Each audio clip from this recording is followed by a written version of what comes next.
Winning an NCAA tournament bid was on the horizon. Head coach Hubert Davis said his team was excited about the opportunity to face the Blue Devils once more, feeling like they'd be ready. Instead, it was the same old story for North Carolina. The Blue Devils woke up with a fiery energy, and it was far too late by the time the Tar Heels realized they overslept. Duke won 74-71 to advance to the ACC championship game and send North Carolina back home with a grim outlook on its March Madness chances. Everything heading into Friday indicated it would be the signature night of the season for North Carolina. Not only did it take care of business in the first two games in Charlotte against Notre Dame and Wake Forest, it was facing a Duke team without star freshman Cooper Flagg and defensive specialist Malik Brown after both suffered injuries against Georgia Tech.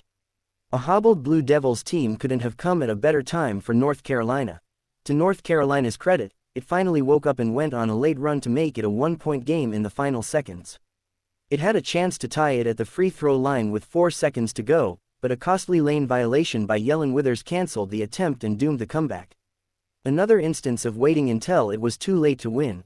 North Carolina's NCAA tournament resume. Now it's time to re-examine whether North Carolina should be in the NCAA tournament. In the recent USA Today Sports bracketology, it was among the last 4 teams in the field after spending several weeks outside of the bracket.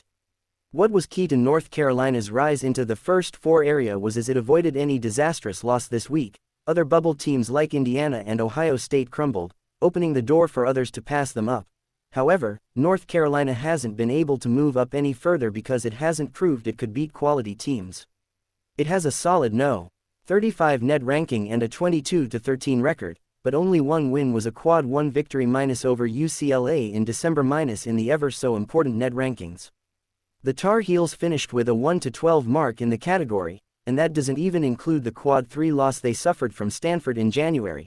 The quad 1 record has been at the center of debate of whether North Carolina should be in the NCAA tournament, with people arguing it won 22 games with a tough non-conference schedule, but only one of them was against a likely tournament team. For the people who believe a team with only quad 1 win shouldn't be in the tournament, it has happened before on several occasions since the net ranking was introduced in the 2018-19 season. Nevada in 2019, Syracuse in 2021 and North Carolina State in 2023 all got at-large bids with just 1 quad 1 wins. To aid North Carolina's argument, both Syracuse and North Carolina State had a worse net ranking on Selection Sunday. But what none of the aforementioned teams did have was double-digit quad 1 losses. Syracuse had the most of the group at 7, far less ugly than North Carolina's 12. Had North Carolina pulled off the improbable comeback, it would have been safe to assume it would be in the field regardless what happened in the ACC title game.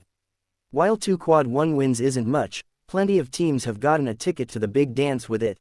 Instead, North Carolina will leave its fate to the selection committee, which will again face the challenge of how much the name on the front of the jersey outweighs the resume. If it weren't a blue blood, everyone would have dismissed this team. But the Tar Heels are the Tar Heels, and that alone gives them some consideration.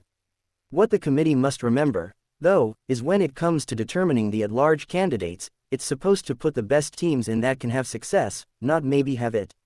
Throughout the season, North Carolina showed it could possibly compete with the contenders. Of the 12 quad 1 losses, 6 were by single digits, and 4 were by 3 points or less. It got close, but that doesn't mean it deserves another crack when it has consistently proved it can.